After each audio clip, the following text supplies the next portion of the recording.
ज्ञानतिमिरन्तस्य ज्ञानाञ्जनशलाकया चक्षुरुन्मिलितं येन तस्मै श्रीगुरवे नमः।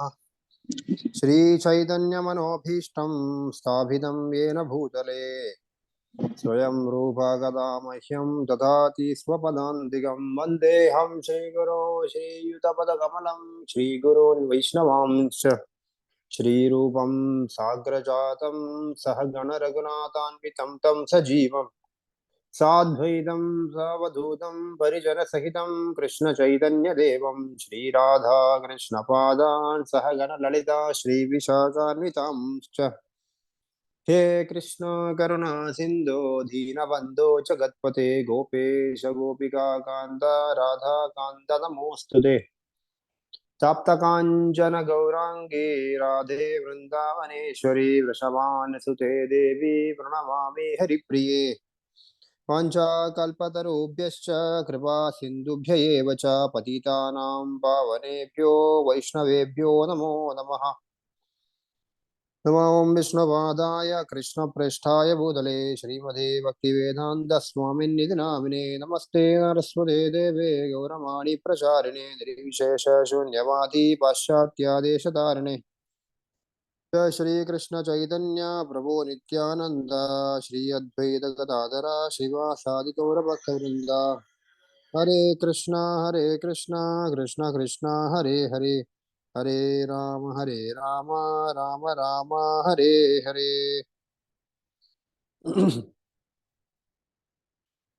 ഹരേ കൃഷ്ണ. എല്ലാവർക്കും സ്വാഗതം. നമ്മളിന്ന്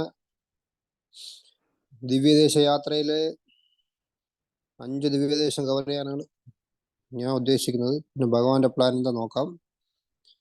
തിരുവിന്നകരം ഉപ്പിലിയപ്പൻ കോവിൽ എല്ലാവർക്കും അറിയാം ഈ കഥ. ഇവിടുത്തെ ദിവ്യദേശം ആർക്കെങ്കിലും ഇതിനെക്കുറിച്ച് എന്തെങ്കിലും അറിയാന്നുള്ളവരുടെ ഉപ്പിലിയപ്പൻ നിങ്ങൾ എല്ലാവരും കേട്ട് കാണും. ജഗസാക്ഷി പ്രഭുവിന്റെ കഥയിൽ ഇഷ്ടം പോലെ കേട്ട് കാണും. ഉപ്പിലിയപ്പനെ കുറിച്ച് ആരെങ്കിലും കേട്ടിട്ടുണ്ടോ? വളരെ പ്രസിദ്ധമായ ക്ഷേത്രമാണ്. കേട്ടിട്ടില്ലേ? ജഗസാക്ഷി പ്രഭു മിക്കവാറും കഥയിലൊക്കെ പറയും ഉപ്പിലിയപ്പൻ. ഞാനും കേട്ടിട്ടില്ല. എനിക്ക് ചിലപ്പോ വേറെ എന്തെങ്കിലും പേരിൽ പറഞ്ഞിട്ടുണ്ടോ എന്ന് അറിയില്ല. സ്റ്റോറി പറഞ്ഞാൽ ചിലപ്പോൾ ട്രൈ ചെയ്യാം. ശരി ശരി, ഓക്കെ. അപ്പൊ നമുക്ക് വീഡിയോ കണ്ടിട്ട് നോക്കാം. ഇതൊന്ന് തിരുവിന്നകരം, തമിഴ്നാട്ടില്. അതിന്റെ എക്സാക്ട് പദം പറയുകയാണെങ്കിൽ തിരുനാഗേശ്വരം എന്ന് പറഞ്ഞ സ്ഥലത്താണ് ഈ ക്ഷേത്രം. വളരെ ഫേമസ് ആയിട്ടുള്ള കോവിലാണ് തിരുവിന്നകരം. ഇവിടുത്തെ ഭഗവാന്റെ വേറൊരു പേര് കൂടെ ഉണ്ട്, ഉപ്പിലിയപ്പൻ. ഉപ്പിലിയപ്പൻ കോവിൽ എന്നാണ് ഇതിന്റെ പേര്.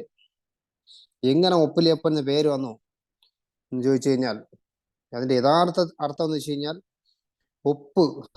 ഒപ്പില്ല എന്ന് വെച്ച് കഴിഞ്ഞാൽ അദ്ദേഹത്തിന് തുല്യമായിട്ടോ അദ്ദേഹത്തിന് മുകളിലോ ആയിട്ട് ആരുമില്ല. എല്ലാവരും അദ്ദേഹത്തിന് താഴെയാണ്. ദേവന്മാരാവട്ടെ മനുഷ്യരാവട്ടെ എല്ലാവരും. അസമ ഊർധ്വ എന്നാണ് അർത്ഥം സംസ്കൃതത്തില്. സമമായിട്ടോ ഊർധ്വ മുകളിലായിട്ടോ ആരുമില്ല. ഇവിടെ വളരെ പ്രസിദ്ധമായിട്ടൊരു ലീല നടന്ന സ്ഥലമാണ്. മാർക്കണ്ഡേയ മുനി, അദ്ദേഹത്തിന് ഒരു പെൺകുട്ടി ഉണ്ടായിരുന്നു. ആ പെൺകുട്ടി സാക്ഷാൽ ലക്ഷ്മി ദേവിയാണത്. അപ്പോൾ ആ പെൺകുട്ടിക്ക് വരനെ നോക്കുകയാണ്. അപ്പോൾ ലക്ഷ്മി ദേവിക്ക് ആരെ വരൻ നോക്കണം? ഭഗവാൻ തന്നെ. അതിന് തുല്യമായിട്ട് ഭഗവാൻ അല്ലാതെ വേറെ ആരുമില്ല യോഗ്യനായിട്ട്. അപ്പൊ ഭഗവാൻ വന്ന് മാർക്കണ്ഡേയ മുനിയെടുത്ത് ചോദിക്കും, എനിക്ക് അങ്ങയുടെ മോളെ കെട്ടിച്ചേരണം. മാർക്കണ്ഡേയ മുനിയെ അതിപ്പോ ജനിച്ചത് കുറച്ച് ദിവസം ആയുള്ളൂ, പ്രായപൂർത്തി ആയതേ ഉള്ളൂ. അതിനിടയ്ക്ക് അതിന് വീട്ടിന് ആഹാരം ഉണ്ടാക്കാനോ അതിനൊന്നും അറിഞ്ഞൂടാ. അതിപ്പോ കൊച്ചു കുട്ടിയാണ്, ഇപ്പൊ പറ്റില്ല എന്ന് പറഞ്ഞിട്ട് പിന്നെ നമുക്ക് നോക്കാന്ന് പറഞ്ഞിട്ട് പറഞ്ഞു വിട്ടളയും. ഇതൊക്കെ ഒരു ലീലയാണ്. അങ്ങനെ ഭഗവാൻ ഭയങ്കരമായിട്ട് കുറെ ദിവസം വെയിറ്റ് ചെയ്യും. കുറെ കാലങ്ങൾക്ക് ശേഷം ഭഗവാൻ വീണ്ടും വന്ന് മാർക്കണ്ഡേയ വേണ്ടി ചോദിക്കും, എനിക്ക് നിങ്ങളെ മോളെ കെട്ടിച്ചേരണം. അങ്ങനെ കുറെ പ്രാവശ്യമായി. അവസാനം അങ്ങേരെ ശല്യം സഹിക്കാൻ വയ്യാതെ മാർക്കണ്ഡേയ മുനി പറയും, അത് കൊച്ചു കുട്ടിയാണ്, അതിന് ആഹാരം ഉണ്ടാക്കാൻ പോലും അറിഞ്ഞൂടാ, എങ്ങനെ ഉപ്പിട്ട് ആഹാരം ഉണ്ടാക്കണമെന്ന് പോലും അതിന് അറിഞ്ഞൂടാ.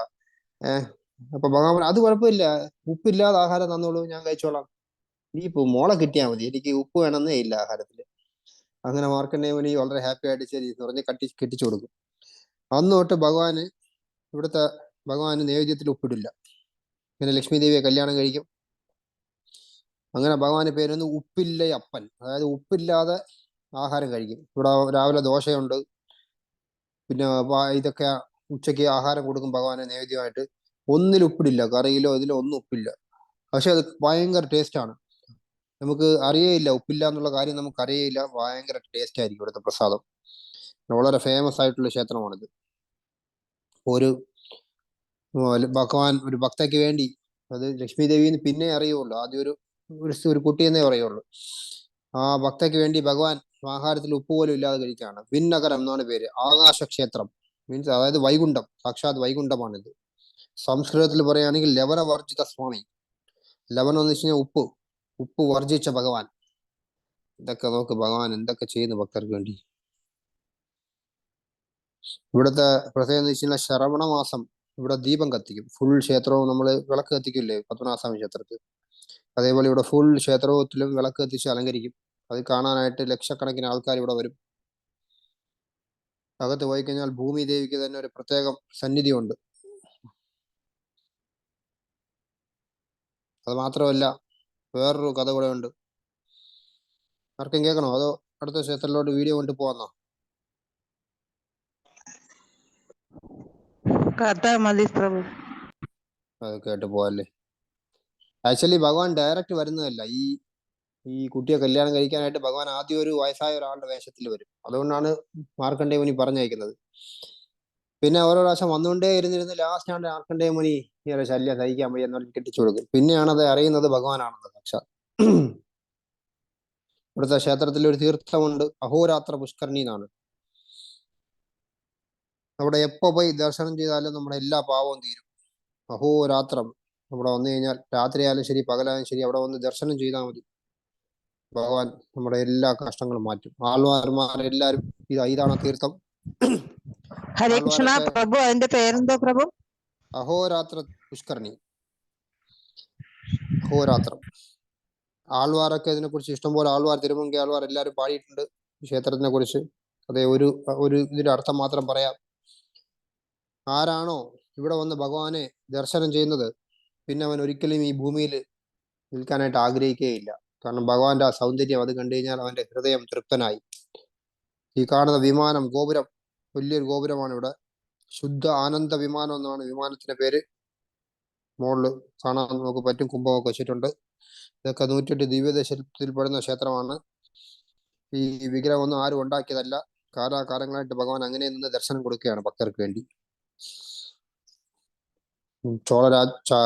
പാണ്ഡ്യ രാജാക്കന്മാരുടെ സമയത്ത് അവരൊക്കെ നന്നായിട്ട് അതിനെ ഡെവലപ്പ് ചെയ്ത് കാത്തു സൂക്ഷിച്ചുകൊണ്ട് നമുക്ക് ഇപ്പോഴും കിട്ടുന്നു. ഇല്ലെങ്കിൽ നമുക്ക് ഒന്നും കിട്ടില്ല. എല്ലാവരും ദർശനം ചെയ്യുള്ളൂ. ഇതാണ് അവിടുത്തെ ഉത്സവമൂർത്തി. ഇന്ന് വളരെ രസകരമായിട്ടുള്ള ലീലകളൊക്കെ നടന്ന ദിവ്യദേശമാണ് നമ്മൾ പോകാൻ പോകുന്നത്. വളരെ ഫേമസ് ആയിട്ടുള്ള സ്ഥലങ്ങളാണില്ല. നിങ്ങൾ ആരും കഥയൊന്നും കേട്ട് കാണാൻ വഴിയില്ല. ചില ആൾക്കാർ ചിലപ്പോൾ കേട്ട് കാണും, ബാക്കിയുള്ളവരൊന്നും കേൾക്കാൻ വഴിയില്ല. അപ്പൊ ഈ ക്ഷേത്രത്തിന്റെ പേരാണ് തിരുവിന്നകരം ഉപ്പിലിയപ്പൻ കോവിൽ. എല്ലാവരും പോയി ദർശനം ചെയ്യാം. ഭഗവാൻ നല്ല ഭയങ്കര ഗാംഭീര്യത്തോടു കൂടി ഇങ്ങനെ നിൽക്കുകയാണ്, അവിടെ നിൽക്കുന്ന രൂപമാണ്.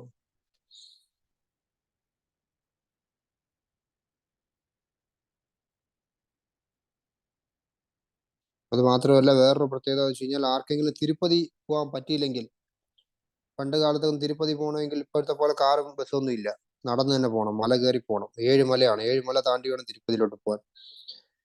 ഇപ്പോ ശാസ്ത്രം പറയണ ആർക്കെങ്കിലും തിരുപ്പതി പോകാൻ പറ്റിയില്ലെങ്കിൽ അവർ ഇവിടെ വന്ന് ഭഗവാനെ ദർശനം ചെയ്താൽ ആ തിരുപ്പതി പോയ ഫലം അവർക്ക് കിട്ടും. ഈ ക്ഷേത്രത്തിന്റെ ഫ്രണ്ടിൽ ഓരോ കാറൊക്കെ പോകും. സുഖമായിട്ട് പോവാം, വയസ്സായ ആൾക്കാർക്ക് പോവാം, പോയി ദർശനം ചെയ്യാം.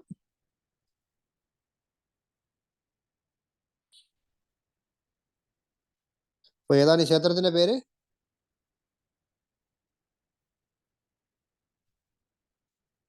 രേഷ, ഈ കോവിലിന്റെ പേരെന്താണ്? പ്രഭു അത് നല്ലതായിട്ട് കേട്ടില്ല പ്രഭു. തിരുവിന്നകരം, തിരുവിന്നകരം, ഉപ്പിലിയപ്പൻ. തിരുവിന്നകരം ഉപ്പിലിയപ്പൻ. കേട്ട് പ്രഭു. രണ്ടാമത് പറഞ്ഞ ഉപ്പിലിയപ്പൻ. ഉപ്പ് ഇല്ലാതെ അപ്പൻ, ഉപ്പില്ലാതെ ആഹാരം കഴിക്കുന്ന അപ്പൻ. ഇതിനെ ബേസ് മനസ്സിലായി ചെയ്ത് പ്രഭു. നമ്മളൊരു സിനിമ എടുത്തിട്ടുണ്ട്. അതൊക്കെ അല്ലാതെ ആ. സിനിമയാണ്, പക്ഷെ ഭഗവാനാണ് അവിടെ ഉപ്പിലിയപ്പൻ എന്ന് പറഞ്ഞിട്ട് പ്രത്യേക ക്യാരക്ടറോട് കൊടുക്കുന്നത്. പക്ഷെ അന്ന് അറിയില്ലായിരുന്നു. ഇതാണ് അവിടുത്തെ ഭഗവാൻ. ശ്രീ ശ്രീ ഉപ്പിലിയപ്പൻ കേ ജയ്. ജയ്. അടുത്തതിലോട്ട് പോവാം. അടുത്ത വീഡിയോ ഇവിടെ നോക്കട്ടെ. അടുത്ത ഏതാണ്? തിരുനറയൂർ. നാച്ചിയാർ കോവിൽ, ലക്ഷ്മി ദേവിയുടെ ക്ഷേത്രമാണിത്. തിരുനറയൂർ എന്നുള്ളത് നിങ്ങൾ കേട്ട് കാണും. തിരുനറയൂർ നമ്പി കോവിൽ എന്ന് കേട്ട് കാണും മിക്കവാറും ആൾക്കാരൊക്കെ. തിരുനറയൂർ എന്ന് പറയുന്നത് കുംഭകോണത്തിലെ ഒരു ഗ്രാമത്തിലാണ് ഈ ക്ഷേത്രം. ഇത് വളരെ പുരാതനമായിട്ടുള്ള ക്ഷേത്രമാണ്. 108 ദിവ്യദേശത്തിൽ പെടുന്നതാണ്. ഇവിടെ പോയി ഒരു നാമം ജപിച്ചു കഴിഞ്ഞാൽ കോടിക്കണക്കിന് നാമം ജപിച്ചതിന്റെ ഫലമുണ്ട്. ലക്ഷ്മി ദേവിക്കാണ് ഇവിടെ പ്രാധാന്യം കൂടുതൽ. ലക്ഷ്മി ഭഗവാന് 2 ഭാര്യമാരാണ് മെയിനായിട്ട് നമ്മൾ കാണാൻ പറ്റുന്നത്. ആരൊക്കെയാണ്? പത്മനാഭസ്വാമി ക്ഷേത്രത്തിൽ പോയി കഴിഞ്ഞാൽ അറിയാം. ആ നടുക്ക് വാതിക്കൽ പോയി കഴിഞ്ഞാൽ പത്മനാഭസ്വാമി താഴെ നിൽക്കും. തൊട്ടടുത്ത് ഭൂമി ദേവി, നീലാദേവി 2 പേര് കാണും. അതേപോലെ നീലാദേവി എന്ന് വെച്ച് കഴിഞ്ഞാൽ നീലാദേവി ഭഗവാന്റെ ഒരു പത്നിയാണ്. എല്ലാം ലക്ഷ്മിയുടെ ഇതാണ് എക്സ്പാൻഷൻ എന്ന് പറയാം. അപ്പൊ നീലാദേവി, നിലാ സൂക്തമൊക്കെ കേട്ട് കാണും, വേദത്തിലൊക്കെ ഉണ്ട്, വളരെ ഫേമസ് ആണ് അതൊക്കെ. അപ്പോൾ നിലാദേവിക്ക് സെപ്പറേറ്റ് സന്നിധി തന്നെ ഉണ്ട് ഇവിടെ. അപ്പൊ എങ്ങനെ ഇത് വന്നു എന്ന് വെച്ച് കഴിഞ്ഞാൽ ഈ ക്ഷേത്രം കണ്ടു കഴിഞ്ഞാൽ അറിയാം. ഒരു പാലസ് പോലെ ഇരിക്കും. ഇങ്ങനെ പടി വഴി കയറി പോകണം. വീണ്ടും കുറച്ച് സന്നിധി ഇത് കാണും. അവിടെ നിന്ന് വീണ്ടും പടി കയറി പോകണം. അങ്ങനെയാണ് ഇതിന്റെ ഈ സ്ട്രക്ചർ എഞ്ചിനീയറിംഗ് ഉണ്ടാക്കിയിരിക്കുന്നത്. എങ്ങനെയാണ് ഈ ക്ഷേത്രത്തിന് പേരാണ് തിരുനറയൂർ. നര എന്ന് വെച്ച് കഴിഞ്ഞാൽ തമിഴില് മണം, സുഗന്ധം. ഈ ക്ഷേത്രം, ഈ ഏരിയ മൊത്തവും സുഗന്ധ കൊണ്ട് നിറഞ്ഞിരിക്കും. കാരണം ലക്ഷ്മി ദേവിയുടെ സാന്നിധ്യം അവിടെ പ്രത്യക്ഷമാണ്. നമ്മൾ ഈ ലക്ഷ്മി ദേവിയുടെ അടുത്ത് ശ്രീകോവിലിന്റെ അടുത്ത് ആ ഏരിയ കൂടെ പോകുമ്പോഴേ അറിയാം, നല്ലൊരു കുങ്കുമവും പനിനീരും ഇതിന്റെയൊക്കെ ചേർന്നൊരു മണം, റോസാപ്പൂവിന്റെയൊക്കെ ചേർന്ന് മണം അടിക്കും. അപ്പൊ ഈ ഏരിയ മൊത്തവും നല്ല ഇതാണ്, സുഗന്ധം കൊണ്ട് നിറഞ്ഞിരിക്കുകയാണ്. അതുകൊണ്ടാണ് തിരുനറയൂർ എന്ന് പേര് വന്നത്. ഇഷ്ടംപോലെ അർത്ഥങ്ങളുണ്ട്. ഇത് ഒരർത്ഥം ഇതാണ്.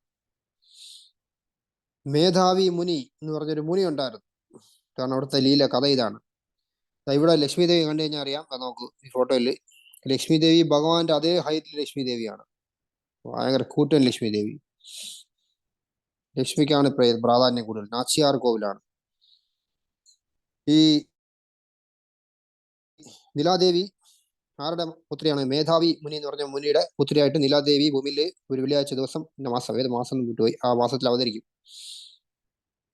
അപ്പോൾ ഈ ക്ഷേത്രത്തില് കാണുന്ന ഗരുഡനുണ്ട്. ആ കഥയിൽ അതിലോട്ട് വരാം. ഇവിടെ ഗരുഡ സേവയാണ് ഏറ്റവും മെയിൻ. മിക്കവാറും ആൾക്കാർ കേട്ട് കാണും. വളരെ പ്രസിദ്ധമായിട്ടുള്ള കഥയാണ്. ഈ ഗരുഡൻ ഉണ്ടല്ലോ, ഈ കാണുന്ന ഗരുഡൻ കല്ലുകൊണ്ടുള്ള ഗരുഡനാണ്. ഈ ഗരുഡന്റെ കയ്യില് 9 ഇതുണ്ട്, പാമ്പ്.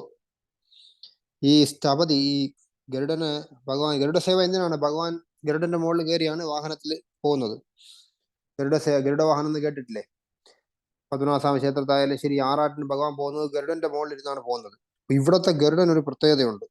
ഈ ഗരുഡനെ ഉണ്ടാക്കിയ ആ വ്യക്തി, അദ്ദേഹം ഉണ്ടാക്കിയ അതിലോട്ടങ്ങ് മഗ്നമായി, ഗരുഡനെ ഉണ്ടാക്കിയ ആ ഒരു ഫുൾ ചൈതന്യം അതിലോട്ട് അങ്ങ് കൊടുത്തു. ലാസ്റ്റ് ഗരുഡൻ അവിടെ നിൽക്കാൻ, അവിടെ നിന്ന് ഗരുഡൻ പറക്കാൻ തുടങ്ങി.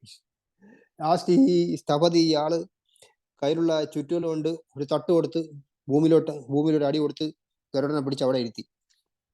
അപ്പൊ ഈ കല്ല് ഗരുഡൻ നമുക്ക് ഇവിടെ മാത്രമേ കാണാൻ പറ്റുള്ളൂ. വളരെ അപൂർവ ക്ഷേത്രങ്ങളിലെ കല്ല് ഗരുഡനുള്ളൂ. അപ്പോൾ ഈ ഗരുഡ സേവ ഇവിടെ ഭയങ്കര ഫേമസ് ആണ്. ആൾവാർമാരൊക്കെ പറയാണ്, നിന്റെ സമയം വെറുതെ പാഴാക്കി ഇവിടെ എവിടെ പോയി സമയം കളയാതെ എത്രയും പെട്ടെന്ന് ഇവിടെ വന്ന് ഭഗവാനെ ദർശനം ചെയ്യൂ. എപ്പോ വേണമെങ്കിലും ജര ബാധിക്കാം. അതുകൊണ്ട് എത്രയും പെട്ടെന്ന് ഇവിടെ വന്ന് ദർശനം ചെയ്തോളൂ എന്ന് പറയാണ്. ഇവിടുത്തെ സന്നിധി ഉള്ളിൽ പോയി കഴിഞ്ഞാൽ ശ്രീകോവിലിൽ അവിടെ 4 ക്ഷേത്രങ്ങളുണ്ട്. സംഘർഷണൻ, പ്രദ്യുമ്നൻ, അനിരുദ്ധൻ, പുരുഷോത്തമൻ, ഭഗവാനും ഉണ്ട് അവിടെ ശ്രീകോവിലിനകത്ത്. ബ്രഹ്മാവിന് സെപ്പറേറ്റ് പൂജയുണ്ട് ഇവിടെ ഈ കോവിലിനകത്ത്, ശ്രീകോവിലിനകത്ത്. അപ്പൊ ലീല എന്താ നമുക്കിപ്പോ പറയാം. ആരുടെയോ മൈക്ക് ഓൺ ആണ്. മൈക്ക് ഓഫ് ചെയ്തോളൂ.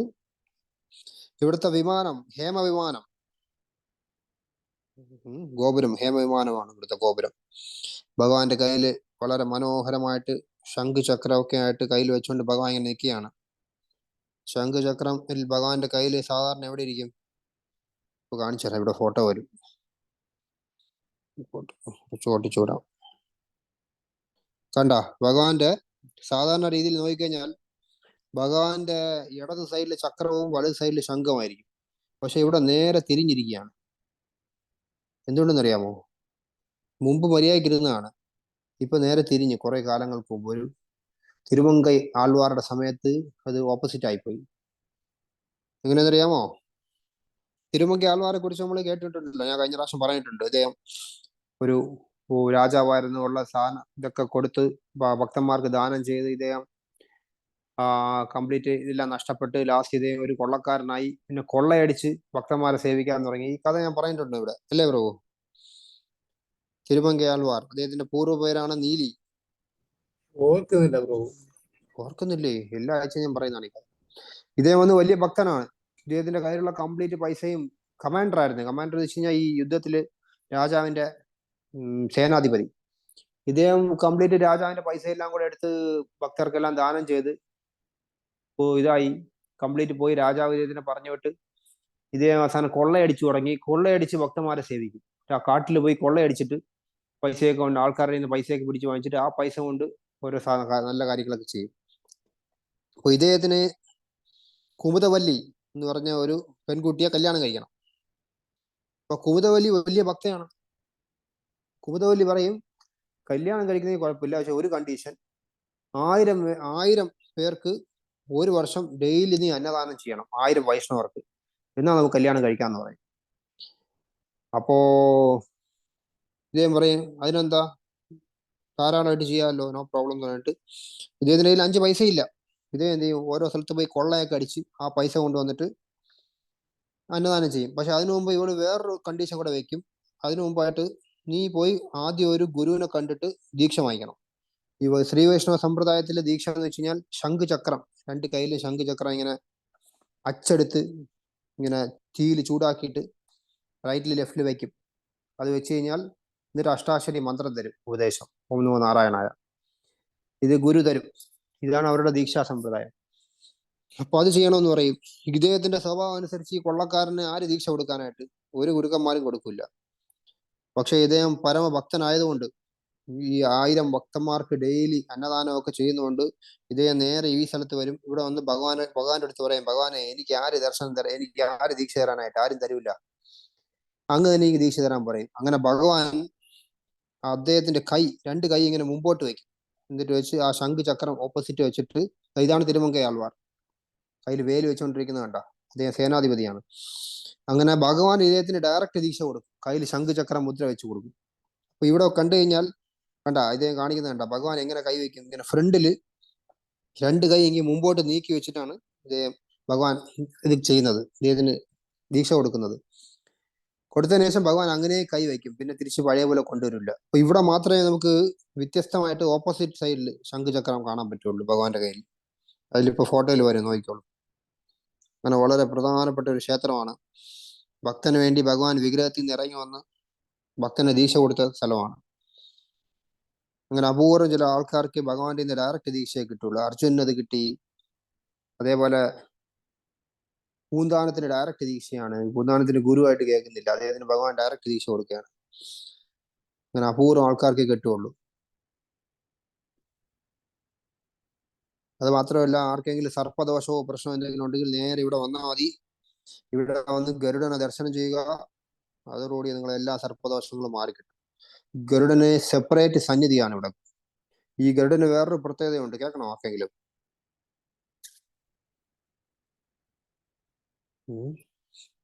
നിങ്ങളൊക്കെ ഇവിടെ ഉണ്ടാ നോക്കട്ടെ, എല്ലാരും ഉണ്ടല്ലോ ഇവിടെ, 17 പേരുണ്ട്. ഹരേ കൃഷ്ണ, ആരും ഒന്നും മിണ്ടുന്നില്ല. ഹരേ കൃഷ്ണ, ഓക്കെ ഓക്കെ. ഗരുഡന് വേറൊരു പ്രത്യേകത കൊണ്ട് ഇവിടെ, കൂറ്റൻ ഗരുഡനാണ്. ഈ ഗരുഡന് അകത്ത് പോയി നമ്മൾ തൊഴുത് കഴിഞ്ഞിട്ട്, ഈ ഗരുഡൻ കല്ല് ഗരുഡനാണ്. ഈ ഗരുഡന്റെ മുകളിലാണ് ഭഗവാൻ എല്ലാ വർഷവും 2 പ്രാവശ്യം ഉത്സവത്തിനോട്ട് പുറത്ത് വരുന്നത്, ഉത്സവത്തിന് വേണ്ടി. ഈ അകത്ത് പോയി ഈ ഗരുഡനെ കൊണ്ടുവരണം, ഈ വാഹനത്തിൽ കയറ്റി. ആ പല്ലക്ക് ഇതുപോലെ ഉണ്ടല്ലോ, 2 കമ്പ് കെട്ടിയേക്കും, വലിയ കമ്പാണ്, കൂറ്റൻ കമ്പാണ്. ആ കമ്പില് മുളയില് ഗരുഡനെ വച്ച് കെട്ടി പുറത്ത് കൊണ്ടുവരും. ആ ഗരുഡന്റെ മുകളിലാണ് വിഷ്ണു ഇരുന്ന് വരുന്നത് ഭഗവാൻ. ഈ ഗരുഡനെ എടുക്കാനായിട്ട് അകത്ത് പോകുമ്പോ 8 പേര് കാണും. ഓക്കെ, ഇത് ഉള്ളിൽ നിന്ന് ഒരു 3-4 സന്നിധി പുറത്തോട്ട് വരണം. 3-4 സ്ഥലം ഈ അകത്ത്, കോവിലിനകത്ത്, നമ്മുടെ പത്മനാഭ ക്ഷേത്രത്തിന് അകത്തൊരു ഇത്, അതിൻ്റെ അകത്തൊരു കുറച്ചുകൂടെ അകത്ത് കയറണം, പിന്നെ അവസാനമേ ശ്രീകോലിനകത്ത് കയറാൻ പറ്റും. അതേപോലെ ഗരുഡനും അങ്ങനെയാണ് ഇവിടെ. അപ്പൊ അകത്ത് പോയി 8 പേർക്ക് നിൽക്കാനുള്ള സ്ഥലമേ ഉള്ളൂ. ആദ്യമല്ല, 4 പേർക്ക് നിൽക്കാനുള്ള സ്ഥലമേ ഉള്ളൂ. 4 പേര് ആ ഗരുഡനെ 4 സൈഡിലായിട്ട് തോളിൽ വെച്ചുകൊണ്ട് പുറത്തോട്ട് വരും, കുറച്ച് അടുത്ത കവാടത്തിലോട്ട് വരും. അവിടെ വരുമ്പോൾ ഗരുഡന് വെയിറ്റ് കൂടും ഓട്ടോമാറ്റിക്കലി. ചുമ്മാ ഉണ്ടാക്കി പറയുന്ന കഥയല്ല. ഇപ്പോഴും അപ്പോ ഗരുഡനെ തൂക്കാനായിട്ട് 4 എന്നുള്ള 8 പേരാവും. എന്നിട്ട് അടുത്ത ആ സന്നിധിയിൽ നിന്ന് അടുത്ത പുറത്തോട്ട് ഭഗവാൻ ഗരുഡൻ വെളിയിലോട്ട് വരുമ്പോൾ 8 എന്നുള്ളത് 16 ആവും. അല്ലെങ്കിൽ തൂക്കാൻ പറ്റില്ല, തോളൊടിഞ്ഞു പോകും, വെയിറ്റ് കൂടും ഗരുഡൻ ഓട്ടോമാറ്റിക്കലി. അത് കഴിഞ്ഞ് വീണ്ടും അടുത്ത കവാടത്തിലോട്ട് ഇറങ്ങുമ്പോൾ 32 പേര് തൂക്കണം ഗരുഡനെ. അത് കഴിഞ്ഞ് ഗരുഡനെ പുറത്തോട്ട് ഇറക്കുമ്പോൾ 32 പേരെ കൊണ്ടൊന്നും തൂക്കാൻ പറ്റില്ല. 64 പേര് വന്ന് ഗരുഡനെ തൂക്കും, എന്നാലേ ഗരുഡൻ അനങ്ങുള്ളൂ. അല്ലെ അനങ്ങൂല്ല, തോളൊടിഞ്ഞു പോകും. അതാണ് ഈ ഗരുഡന്റെ പ്രത്യേകത. ഈ കാണുന്ന ഗരുഡനാണ് ആള്. ആള് വിചാരിക്കുന്ന പോലെ എല്ലാം ഭയങ്കര പ്രത്യക്ഷമാണ്. ഇവിടെ കയ്യിൽ പാമ്പൊക്കെ പിടിച്ചുകൊണ്ട് ഇങ്ങനെ പ്രത്യക്ഷമായിട്ട് നിൽക്കുകയാണ് ഗരുഡൻ ഇവിടെ. ഈ ഗരുഡന്റെ മുകളിലാണ് ഭഗവാൻ വരുന്നത്. ഇതേപോലെ 64 പേര് ഗരുഡ സേവ ചെയ്ത് ഭഗവാനെ കൊണ്ടുപോയി ഫുൾ ഉത്സവമൊക്കെ കഴിഞ്ഞതിന് ശേഷം തിരിച്ചകത്തോട്ട് കയറുമ്പോൾ ഇതേപോലെ 64 പേർക്ക് ഉള്ളിൽ കയറാൻ പറ്റില്ല ശ്രീകോലിനകത്ത്. 64 പേര് പുറത്ത് തൂക്കും. ഒരു സന്നിധി ഉള്ളിലോട്ട് കയറുമ്പോൾ 32 പേരാവും. അവിടുന്ന് തിരിച്ചകത്ത് കയറുമ്പോൾ 16 പേരാവും.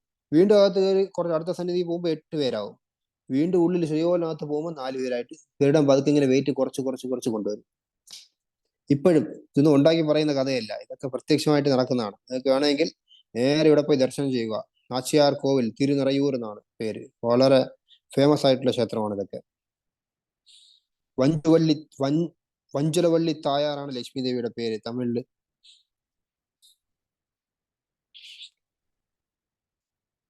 ഇതൊക്കെ നമ്മൾ ആൽവാർ പാസുരമൊക്കെ വെച്ച് പറഞ്ഞാൽ കുറച്ചുകൂടെ നല്ല മധുരമായിരിക്കും. പക്ഷെ തമിഴൊന്നും എനിക്കും അത്ര പിടുത്തമില്ല.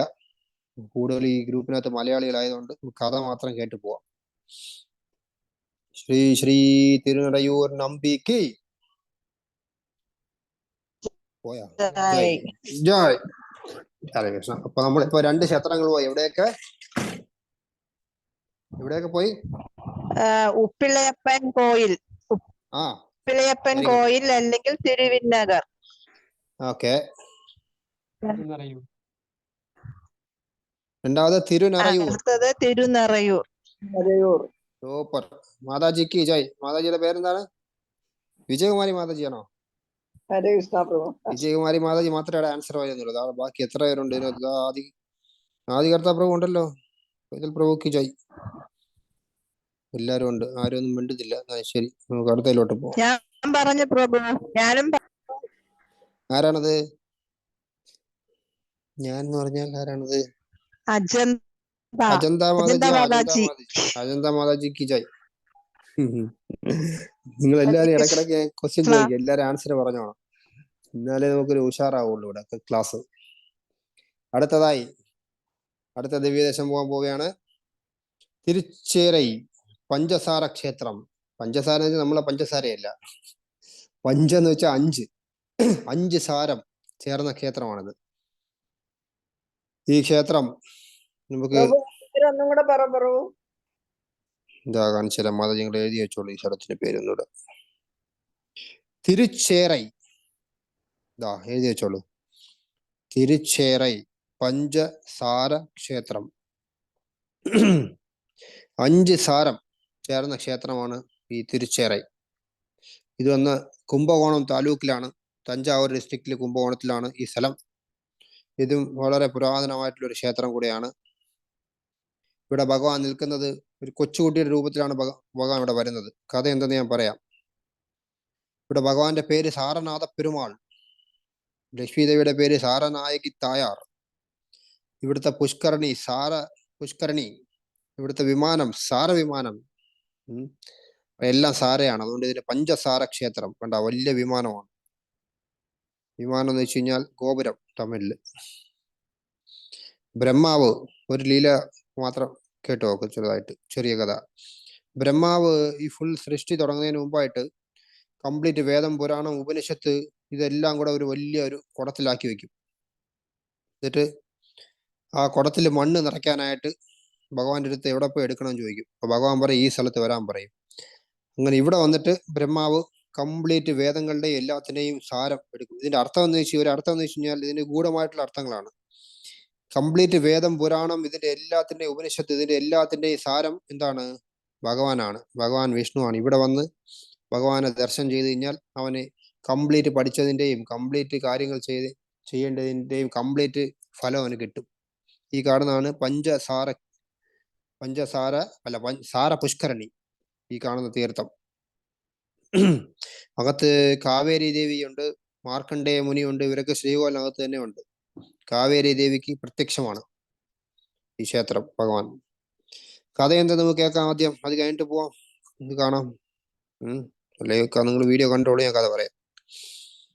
ഒരിക്കൽ 7 നദി, ഏതൊക്കെയാണ് 7 നദികൾ? ഗംഗ, യമുന, സരസ്വതി, കാവേരി, പിന്നെ കൃതമാല, പയസ്വിനി, ഇങ്ങനെ 7 നദികളുണ്ട്. ഈ 7 നദികളും തപസ് ചെയ്യാണ് വിന്ധ്യമലയിൽ. അപ്പോ ഒരു ഗന്ധർവൻ അവിടെ വരും. വന്നിട്ട് ഇവർ തപസ് ചെയ്യുന്ന കാണുമ്പോൾ ഇവരെ നമസ്കരിക്കും. അപ്പൊ ഇത് കണ്ടതും ഈ 7 നദി വിചാരിക്കും, ഇതിൽ ആരെയാണ് ഈ നമസ്കരിച്ചത്? ഇപ്പോ ഗംഗ പറയും എന്നെയാണ്, കാവേരി വരെ ഇല്ല എന്നെയാണ്. അവസാനം അവർ തമ്മിൽ തർക്കമാവും. ചെറിയ കാര്യത്തിനാണ് സംഭവം, തർക്കമാവും. ഇവരെല്ലാം കൂടെ നേരെ ചെന്ന് ബ്രഹ്മാവിന്റെ അടുത്ത് പോയി ചോദിക്കും, ഞങ്ങൾ 7 പേരിൽ ആരാണ് പ്രധാനം എന്ന് ചോദിക്കും. ബ്രഹ്മാവ് ഇങ്ങനെ മനസ്സില്ല, പറയണോ പറയണ്ടേന്ന് വിചാരിക്കും. കാരണം അങ്ങോട്ട് പറഞ്ഞു കഴിഞ്ഞാൽ അവർ പാടിയാവും. ഗംഗയാണ് വലുതെന്ന് പറഞ്ഞാൽ കാവേരിക്ക് ഇഷ്ടപ്പെടില്ല, കാവേരി വലുതെന്ന് പറഞ്ഞാൽ ഗംഗയ്ക്ക് ഇഷ്ടപ്പെടില്ല. പക്ഷെ സത്യം മറച്ചു വയ്ക്കാതിരിക്കാൻ പറ്റില്ല.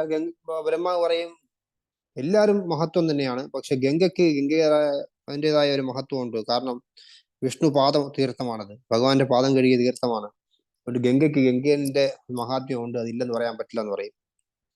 കാവേരി ഭയങ്കര ദേഷ്യം വരും. കാവേരി നേരെ ബ്രഹ്മാവിന്റെ ഇവിടെ വാങ്ങിച്ചിട്ട് നേരെ ഈ സ്ഥലത്ത് വന്ന് ഭഗവാനെ തപസ് ചെയ്യും.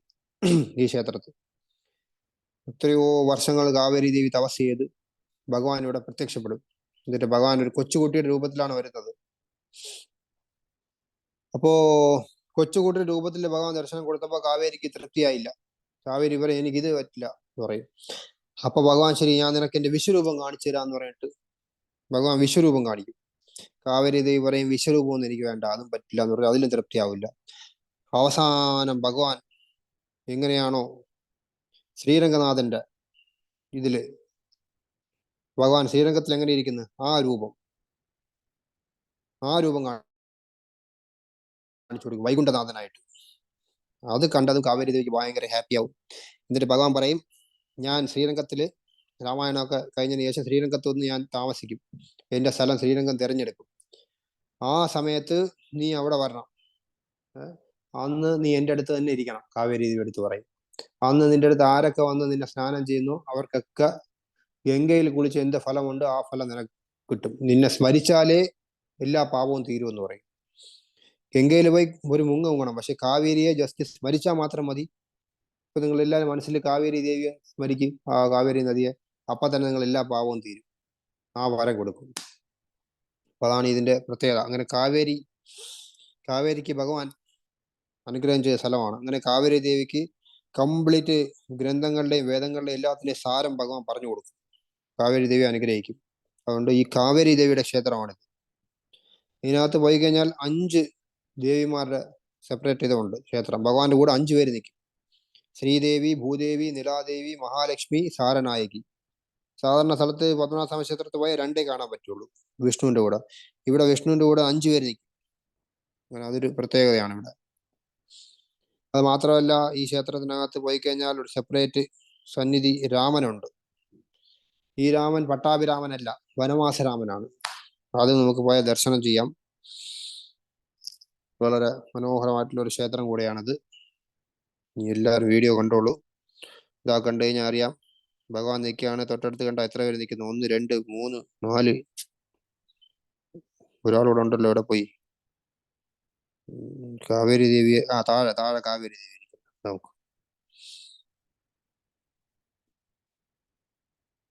ഓരോ ദിവ്യദേശത്തിനും അതിൻ്റെതായ ഒരു പ്രത്യേകത തന്നെയാണ്. നമ്മൾക്ക് പോയി കണ്ടാലേ ഇതിന്റെയൊക്കെ വെറൈറ്റീസ് മനസ്സിലാവുള്ളൂ. ഈ കഥ കേൾക്കണം, എന്നാലേ വെറൈറ്റീസ് മനസ്സിലാവുള്ളൂ.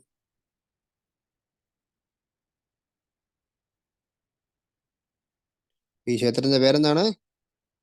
തിരുച്ചേരി.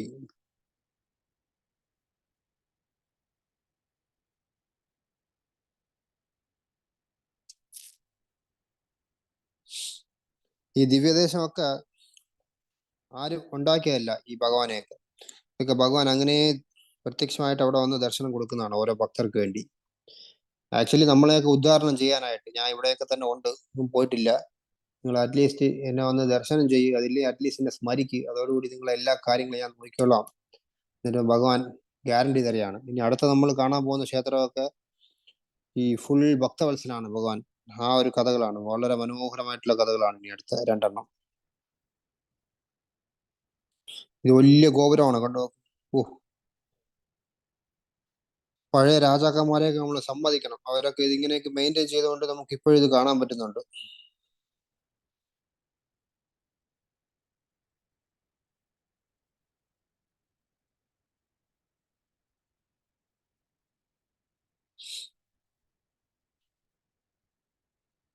ലക്ഷ്മി ദേവിയാണ് കാണുന്നത്. ശ്രീകോവിലിനകത്താണ് ഇതൊക്കെ. കൊച്ചുകുട്ടി രൂപത്തിൽ കാവേരി ദേവിയുടെ അടുത്തിരിക്കുകയാണ് ഭഗവാൻ. ശ്രീരാമന്റെ ക്ഷേത്ര സന്നിധി ഞാൻ പറഞ്ഞില്ലേ, വനവാസ ശ്രീരാമനാണ്. കണ്ട, വലിയ ആഡംബരമൊന്നും ഇല്ല, സാധാരണ ഒരു ഇത് മാത്രം. പട്ടാഭിഷേകമാണ്. ഈ ഉള്ളു വൈരവും രത്നങ്ങളൊക്കെ ഇട്ട് ഭഗവാൻ ഇങ്ങനെ ഗാംഭീര്യത്തിൽ നിൽക്കും. ഇത് സാധാരണയായിട്ട് തലയിൽ ജടാമുടിയൊക്കെ കണ്ട മുടിയൊക്കെ. ക്ഷേത്രം ഇത് തിരുച്ചേരി, തിരുച്ചേരി കുംഭകോണം. അപ്പൊ നമ്മളത് 3 ദിവ്യദേശം പോയിരിക്കുകയാണ്. ലാസ്റ്റ് ഞാൻ ചോദിക്കും ഏതൊക്കെയാണെന്നുള്ളത്. അടുത്തത് നാലാമത്തത് ഏതാണെന്ന് നോക്കിക്കോളൂ. തിരുക്കണ്ണമങ്കൈ. തിരുക്കണ്ണമങ്കയും അതിന്റെ അടുത്ത് തന്നെയായിട്ട് വരും. ഇതൊക്കെ കൃഷ്ണക്ഷേത്രം എന്ന് പറയും. 5 കൃഷ്ണക്ഷേത്രമുണ്ട് ഒരേ ഏരിയയിൽ തന്നെ. തിരുവാരൂർ നിങ്ങൾ കേട്ട് കാണും, ത്യാഗരാജ സ്വാമിയുടെ സ്ഥലമാണ് തിരുവാരൂർ. എന്തരോ മഹാനുഭാവുലു പാടിയത് അദ്ദേഹമാണ്, ത്യാഗരാജ സ്വാമി. അദ്ദേഹത്തിന്റെ ജന്മസ്ഥലത്ത് നിന്ന് ഒരു 6 കിലോമീറ്റർ മാറി പോയി കഴിഞ്ഞാൽ കൃഷ്ണമംഗള ക്ഷേത്രം എന്നാണ് ഇതിന്റെ വേറൊരു പേര്. ഇവിടെ വരാൻ പറ്റും നമുക്ക്. ആക്ച്വലി ഈ ഏരിയ മൊത്തവും ഒരു കാലത്ത് കാടായിരുന്നു, വലിയ കാട്. ആ കാട്ടിനകത്ത് 5 കൃഷ്ണക്ഷേത്രമുണ്ട്. ഇതിന് വൃന്ദാവനമായിട്ടാണ് ആചാര്യന്മാർ കാണുന്നത്. ഈ കാട്, വനം, വൃന്ദാവനം ഭഗവാന്റെ സ്ഥലമാണ്. ഇതിനകത്ത് പോയി കഴിഞ്ഞാൽ വളരെ മനോഹരമായിട്ട് ഒരു ഗരുഡന്റെ സന്നിധി കാണും. ആ ഗരുഡനെ ആരൊക്കെയാണ് പോയി പ്രാർത്ഥിക്കുന്നത്, അവരുടെ എല്ലാ പ്രശ്നങ്ങളും, ഈ വിഷം എന്തെങ്കിലും ശരീരത്തിലുണ്ടെങ്കിൽ അതൊക്കെ മാറി കിട്ടും. ആരെങ്കിലും എന്തെങ്കിലും കൂടോത്രമോ അതൊന്നും ചെയ്തിട്ടുണ്ടെങ്കിൽ അതൊക്കെ മാറണമെങ്കിൽ ഇവിടെ പോയി ഗരുഡനെ ദർശനം ചെയ്താൽ മതി. പോയി ഗരുഡൻ എന്തെങ്കിലും അർച്ചന ചെയ്യുക, നമസ്കരിക്കുക. തീർത്ഥം, ഇവിടെ പുണ്യ തീർത്ഥം കൂടെയുണ്ട്. അത് കാണുക. ആദ്യം കഥ കേൾക്കാം, അതിന്റെ വീഡിയോ കാണാം.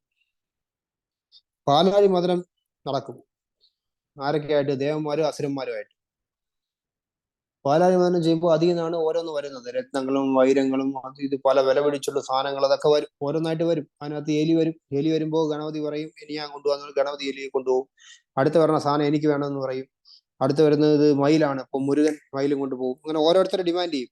അങ്ങനെ ഓരോ സാധനങ്ങളായിട്ട് വരും. നന്ദി വരും, നന്ദി വരും, ശിവൻ നന്ദിയെ കൊണ്ടുപോകും. പിന്നെ ഇങ്ങനെ ഓരോന്ന് വരും. വരുന്ന സമയത്ത് ലക്ഷ്മി ദേവി വരും പുറത്ത്. ലക്ഷ്മി ഭയങ്കര തേജസ്സോടുകൂടി സാക്ഷാത് മഹാലക്ഷ്മി പാലാഴി മദനത്തിൽ ഇത് വരെയാണ്. ഈ മദനം ചെയ്യുന്നത് ആരൊക്കെയാണ്? പാലാഴി മദനം ദേവന്മാർ, അസുരന്മാർ, അത് തന്നെ. ലക്ഷ്മി ദേവി വരും. ലക്ഷ്മി ദേവിയെ കണ്ടതും സാധാരണ അസുരന്മാരൊക്കെ സ്ത്രീകളെ കാണുമ്പോൾ ഞങ്ങൾക്ക് വേണമെന്ന് പറയും. പക്ഷെ ലക്ഷ്മി ദേവിയെ കണ്ടത് അസുരന്മാർ പറയും ഇത് നമുക്ക് പറ്റില്ല. ലക്ഷ്മി ദേവിയെ ആ തേജസ്സും ആ ഒരു ഗാംഭീര്യവും മാധുര്യവും ഇതൊക്കെ കാണുമ്പോൾ ലക്ഷ്മി ദേവി ആര് പറയും നമ്മൾ ആരും ലക്ഷ്മി ദേവിയെ എടുക്കാനായിട്ട് യോഗ്യനല്ല, ഒറ്റൊരാളെ ഉള്ളൂ എന്ന് പറഞ്ഞിട്ട് വിഷ്ണു മാത്രമേ അത് യോഗ്യനായിട്ടുള്ളൂ എന്ന് പറഞ്ഞിട്ട് എല്ലാവരും പറയും ലക്ഷ്മി ദേവി വിഷ്ണുവിനാണ് സ്വന്തം എന്ന് പറയും. അങ്ങനെ ലക്ഷ്മി ദേവിക്ക് നാണം വരും. ലക്ഷ്മി ദേവി മാലയിടാനായിട്ട് ഭഗവാന്റെ അടുത്ത് പോകണം. പക്ഷേ ഭഗവാന് ഇവരുടെയൊക്കെ ഫ്രണ്ടിൽ വെച്ച് ഭഗവാന് മാലയിടാൻ ലക്ഷ്മി ദേവിക്ക് നാണം. ലക്ഷ്മി ദേവി പതുക്കെ എന്ത് ചെയ്യും, അവിടുന്ന് മാറി ഈ സ്ഥലത്ത് വരും. ഏത്? ഈ ക്ഷേത്രത്തിൽ. ഇവിടെ വന്ന് ലക്ഷ്മി ദേവി തപസ് ചെയ്യും. കാരണം ഭഗവാൻ ഇവിടെ വന്ന് എന്നെ കണ്ട് നമുക്ക് കല്യാണം കഴിക്കാനായിട്ട് ആ ഒരു ആഗ്രഹം വന്നിട്ട് ലക്ഷ്മി ദേവി ഇവിടെ വന്ന് തപസ് ചെയ്യും.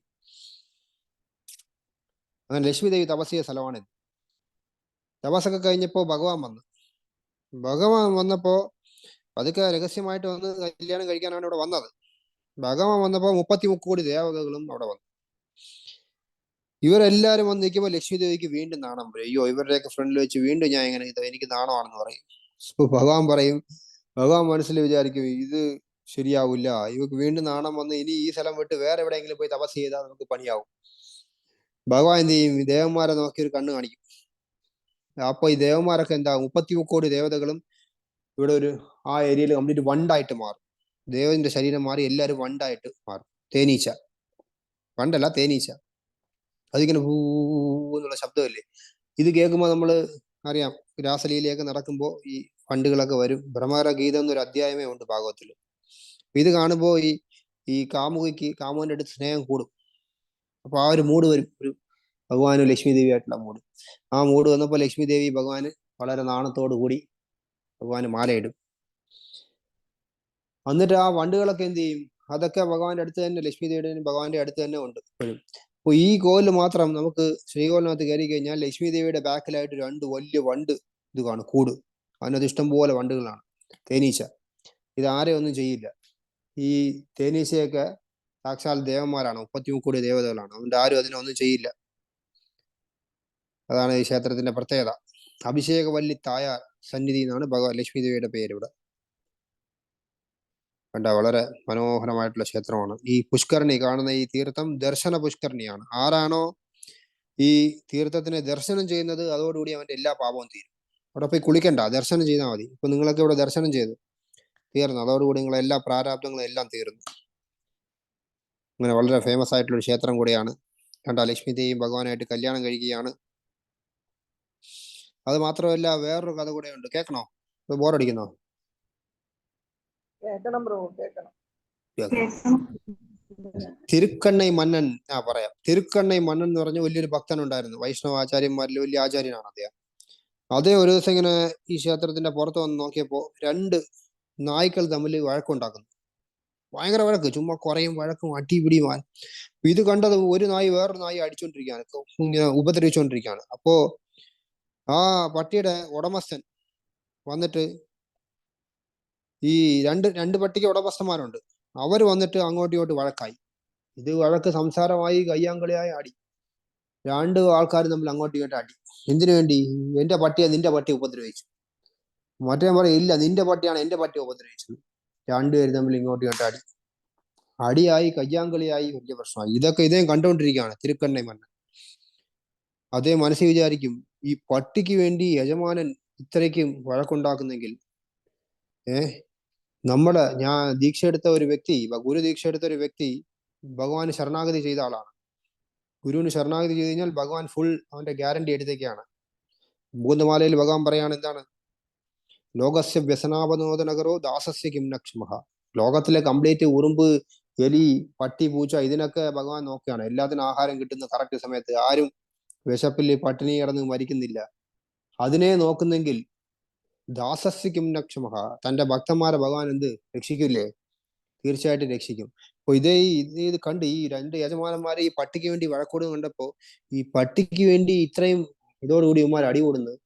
അപ്പൊ ഇതേപോലെ ആയിരിക്കും എന്റെ ഭഗവാൻ.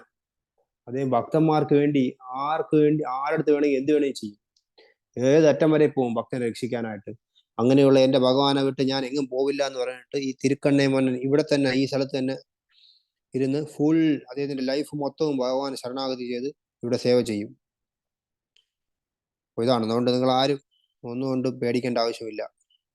ഭഗവാന് ശരണാഗതി എടുക്കുക. ദീക്ഷ എടുത്തില്ലെങ്കിലും ഇപ്പൊ കുഴപ്പമൊന്നുമില്ല. ദീക്ഷ എടുക്കണമെങ്കിൽ എടുക്കാനായിട്ടുള്ള ഒരു സ്റ്റെപ്പ് എടുത്ത് വെച്ചാൽ മതി. ബാക്കി ഭഗവാൻ നോക്കിക്കോളും. ഗുരുവൊക്കെ ഭഗവാൻ നമ്മളെ തേടി വരും. നമുക്ക് ആ ഉള്ളിൽ ആഗ്രഹം മാത്രം മതി.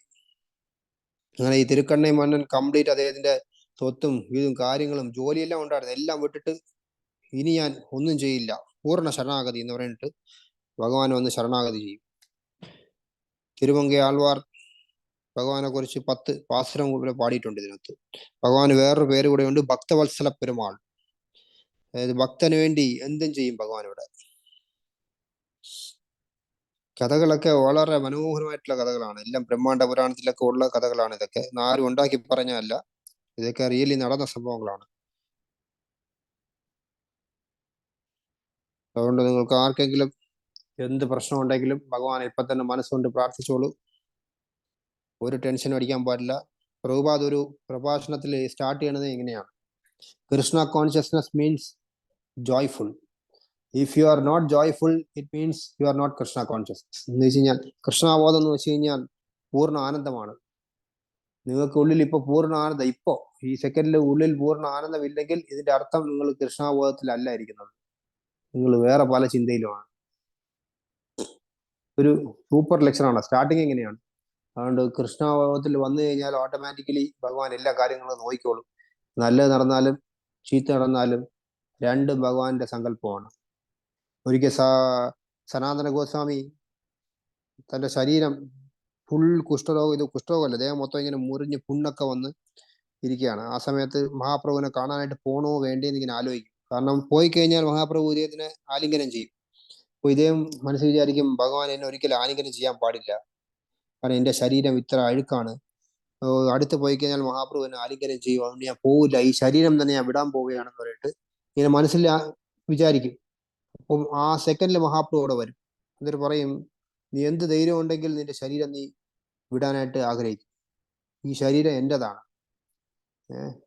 അതായത് ഗുരുവിന് നമ്മൾ സമർപ്പിച്ചു കഴിഞ്ഞാൽ ആ ശരീരം, ഗുരുവിനോ ഭഗവാനോ നമ്മൾ ശരീരം സമർപ്പിച്ചു കഴിഞ്ഞാൽ പിന്നെ അത് ഭഗവാന്റെ പ്രോപ്പർട്ടിയാണ്. പിന്നെ അതിനെക്കുറിച്ച് നമ്മൾ ചിന്തിക്കാൻ പാടില്ല, അദ്ദേഹമാണ് ചിന്തിക്കേണ്ടത്. അതുകൊണ്ട് നമ്മൾ ഒന്നും ടെൻഷൻ എടുക്കാനേ പാടില്ല. അപ്പൊ അതാണ് ഇവിടുത്തെ ഭഗവാന്റെ പ്രത്യേകത. ഭക്തവത്സല പെരുമാൾ. നാമം ജപിക്കുക, ഗുരുദീക്ഷ എടുക്കാത്തവരൊക്കെ ഗുരുദീക്ഷ എടുക്കുക, ബാക്കി ഭഗവാൻ നോക്കിക്കോളും. ബാക്കിയെല്ലാം അദ്ദേഹത്തിന്റെ റെസ്പോൺസിബിലിറ്റിയാണ്. ശ്രീ ശ്രീ ഭക്തവത്സല പെരുമാൾ കി ഈ ക്ഷേത്രത്തിന്റെ പേരെന്താണ്? തിരുക്കണ്ണമങ്കൈ. ഓക്കെ, ഭക്തവത്സര പെരുമാൾ, അത് തന്നെ. അടുത്തതായി അടുത്ത വീഡിയോ നമ്മൾ പോവുകയാണ്. തിരുക്കണ്ണപുരം. ആഹാ, തിരുക്കണ്ണപുരം വളരെ ഫേമസ് ആയിട്ടുള്ള ക്ഷേത്രമാണ്. നാഗപട്ടണത്തില്, തമിഴ്നാട്ടില് നാഗപട്ടണത്തില്. ഈ ലീല നിങ്ങൾ മിക്കവാറും കേട്ട് കാണണം, ഞാൻ പറയാം എന്തായാലും. കലിയുഗത്തില് എന്താണ് പറഞ്ഞത്? തിരുക്കണ്ണപുരം. ആയിക്കോളൂ.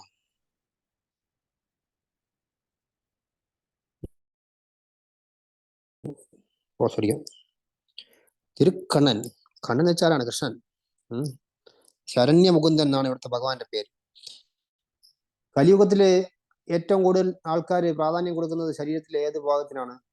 മുടിക്കാണ്. ലാവണ്യം കേശധാരണം, ഭാഗവതം പറയാണ്. മുടിക്കാണ് ഏറ്റവും കൂടുതൽ പ്രാധാന്യം. മുടി നമ്മളവിടെ നാട്ടിലൊക്കെ ആണെങ്കിൽ മുടി വെട്ടുന്നതിന് പണ്ടൊക്കെ അവൻ അമ്പട്ടൻ്റെന്നൊക്കെ പറയും പുച്ഛിച്ച്. ഇപ്പൊ അങ്ങനെയൊന്നും പറയാൻ പറ്റില്ല. ഇപ്പൊ ഹെയർ സ്റ്റൈലിംഗ് എന്ന് വെച്ച് കഴിഞ്ഞാൽ ഒരു വലിയൊരു മാസ്റ്റർ ഡിഗ്രി കോഴ്സാണ് ഇവിടെ, അറിയാം. ഒരു ഒറ്റ മുടിവെട്ടില് 3 ലക്ഷം 4 ലക്ഷം വാങ്ങിക്കുന്ന ആൾക്കാരൊക്കെ ഉണ്ട് ഇപ്പോഴും ഇവിടെ ദുബായിൽ. അതുകൊണ്ട് മുടിവെട്ടില് വലിയ സംഭവമാണ് ഇവിടെ. കാരണം അത് കലിയുഗത്തിന്റെ പ്രത്യേകതയാണ്. അത് ഇവിടെ പറയാൻ കാരണം എന്ന് വെച്ച് കഴിഞ്ഞാൽ ഇവിടുത്തെ ഭഗവാന്റെ പേരെന്നറിയാമോ? ശിഖ അലങ്കാര പെരുമാൾ എന്നാണ്. ഭയങ്കര മുടിയൊക്കെ ഭയങ്കര അലങ്കരിച്ചേരിക്കുള്ളൂ. കാണിച്ചത് ഇപ്പൊ ഫോട്ടോ വരും ഇതിനകത്ത്. ഭയങ്കര സൗന്ദര്യമാണ് ഭഗവാനെ കാണാൻ. തലയിൽ പൂവൊക്കെ കെട്ടി, മുടിയൊക്കെ നല്ല ഹെയർ സ്റ്റൈലൊക്കെ നല്ല സൂപ്പറായിട്ട് അലങ്കരിച്ച് പൂവൊക്കെ കെട്ടി ഭയങ്കര സെറ്റപ്പിലാണ് ഭഗവാൻ അവിടെ നിൽക്കുന്നത്. കാരണം എന്തെന്നാണ് ഞാൻ പറയാം കഥ. അതിനു മുമ്പ് നിങ്ങൾ ഫോട്ടോ കണ്ടോളൂ ഭഗവാന്. ആൾവാർമാരൊക്കെ പറയാണ്, ആൾവാർമാർ ഇഷ്ടംപോലെ കൃതികൾ എഴുതിയിട്ടുണ്ട്. എല്ലാ ആൾവാർമാരും, നിങ്ങൾക്ക് എവിടെയെങ്കിലും പൂ കണ്ടു കഴിഞ്ഞാൽ ആ പൂ ചുമ്മാ നിങ്ങളെ ഭാര്യയുടെ തലയിലോ ഇല്ല അവിടെ എവിടെയും കൊണ്ടിട്ട് അത് നശിപ്പിക്കാൻ പാടില്ല. ആ പൂ അങ്ങനെ കൊണ്ടുവന്ന് ഇവിടെ വന്നിട്ട് ഭഗവാന്റെ പാദത്തിൽ അർപ്പിക്കാൻ പറയും. കാരണം പൂ ഇതാ കണ്ട,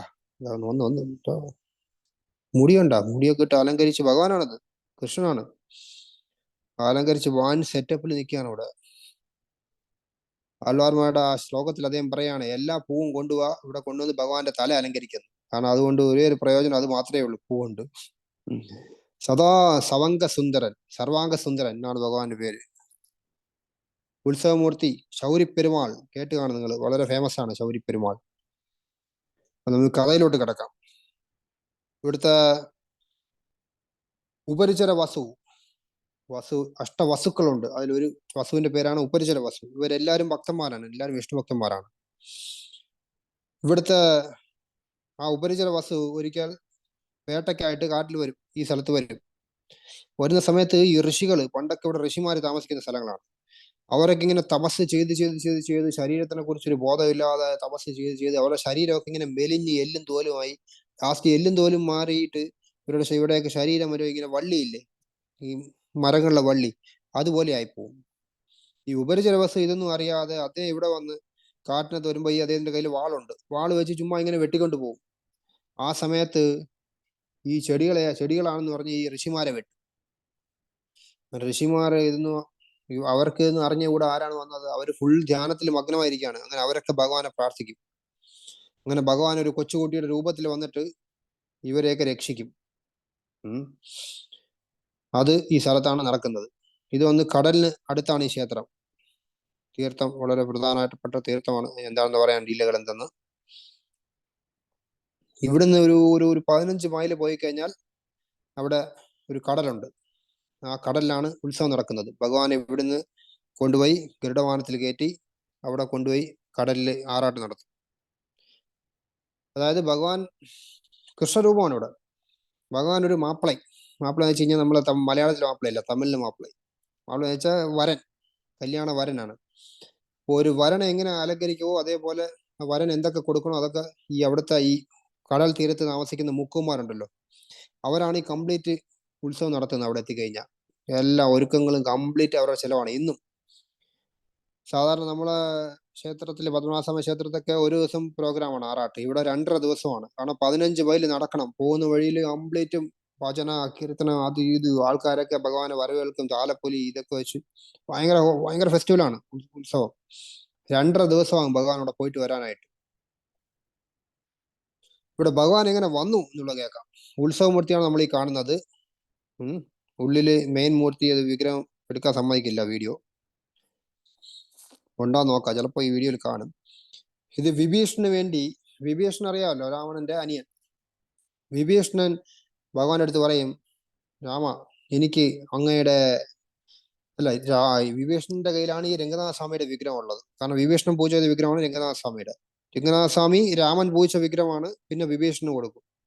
അങ്ങനെ വിഭീഷണൻ പൂജ ചെയ്തുകൊണ്ടിരിക്കുകയാണ്. വിഭീഷണൻ ഒരിക്കൽ രംഗനാഥ സ്വാമി എടുത്ത് ചോദിക്കും, എനിക്ക് അങ്ങയുടെ ഈ കിടക്കുന്ന രൂപമല്ല, അങ്ങയുടെ നിൽക്കുന്ന രൂപം എനിക്കത് കണ്ടാൽ കൊള്ളാമെന്ന് ആഗ്രഹമുണ്ടെന്ന് പറയും.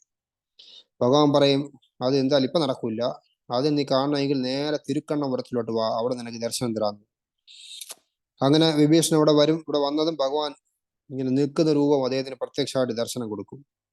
അതുകൊണ്ട് എല്ലാ അമാവാസ ദിവസവും ഭഗവാൻ ഇതിനകത്ത് വാഹനത്തിൽ കയറ്റി ഗരുഡവാഹനത്തിൽ കയറ്റില്ല, ഭഗവാൻ ഇവിടെ നിർത്തി കൊണ്ടുപോകും. സാധാരണ ഗരുഡവാഹനത്തിൽ കയറ്റിയാണ് ഉത്സവം നടത്തുന്നത്. ഇവിടെ ഭഗവാനെ കയ്യിൽ പിടിച്ചുകൊണ്ട്, കാരണം നിൽക്കുന്ന രൂപമല്ലേ അദ്ദേഹം ചോദിച്ചത്, ആ കയ്യിൽ പിടിച്ചുകൊണ്ട് ഭഗവാനെ ആനയിച്ചുകൊണ്ട് നേരെ വിഭീഷണന്റെ സന്നിധിയിൽ വരും. അവിടെ വന്ന് വിഭീഷണന്റെ ഭഗവാൻ ദർശനം കൊടുക്കും. എല്ലാ അമാവാസയിലും ആ ഒരു ഇതുണ്ട്, ചടങ്ങ്. വളരെ വെറൈറ്റിയാണ് ഇതൊക്കെ. ഭഗവാൻ നിൽക്കുന്ന രൂപം ഇതാണ്. പിന്നെ വേറൊരു കഥ കൂടെ ഉണ്ട്, നമുക്ക് അതുകൂടെ കേട്ടിട്ട് ഇവിടെ നിർത്താം. ഈ ഭഗവാന്റെ നെറ്റിയിൽ ഇത് കണ്ട, നെറ്റിയിൽ ഒരു കുഴി കണ്ട, കുഴി. ഇതെന്തെന്നറിയാമോ?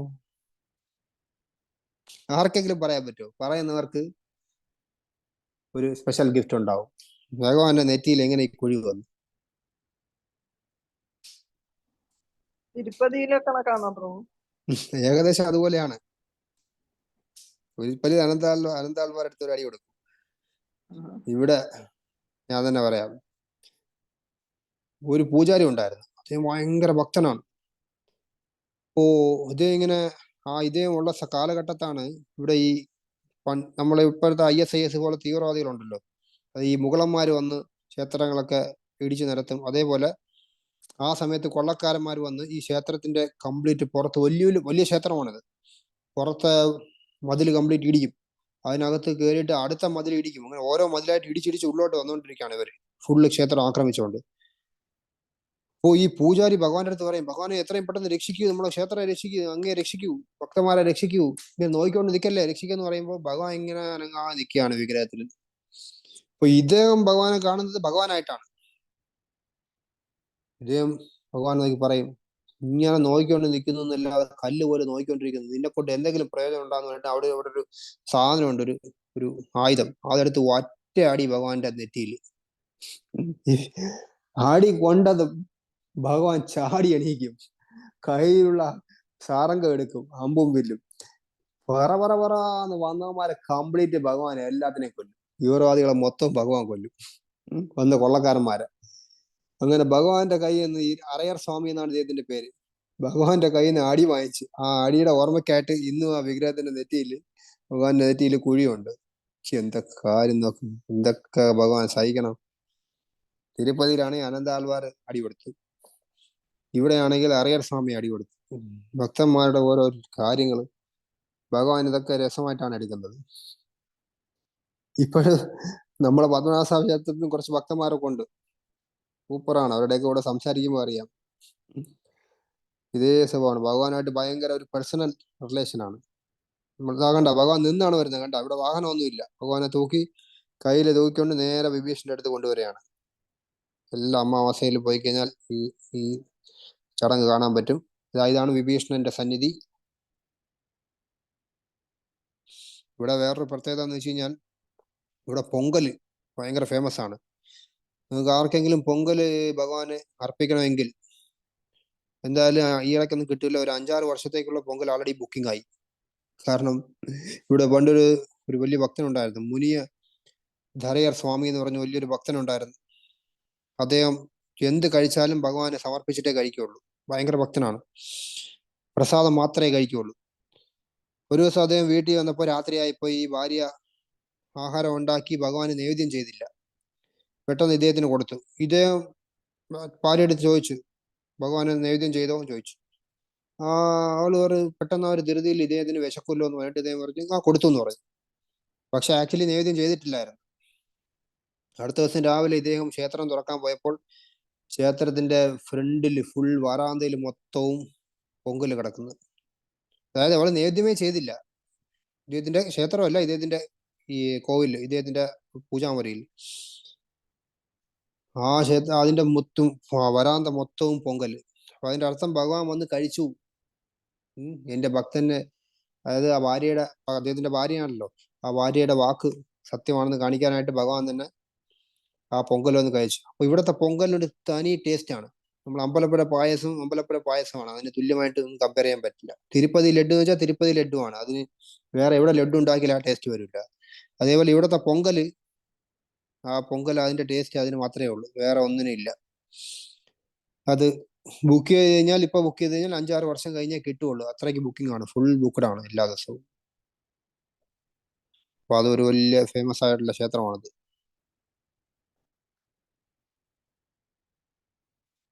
എല്ലാവരും ദർശനം ചെയ്ത്. ഈ ക്ഷേത്രത്തിന്റെ പേരെന്താണ്? തിരുക്കണ്ണപുരം. കണ്ണപുരം.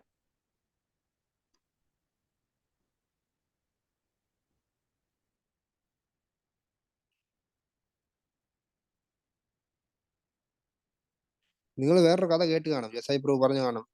ആ കഥ ഈ ക്ഷേത്രത്തിലാണ്. ഈ ഭഗവാന്റെ മുടി കണ്ടോ? 2 മിനിറ്റ് ഉണ്ട്, ആ കഥ കൂടെ പറഞ്ഞിട്ട് നിർത്താം. ഇതിനകത്തൊരു പൂജാരി ഉണ്ടായിരുന്നു ഈ ക്ഷേത്രത്തിൽ.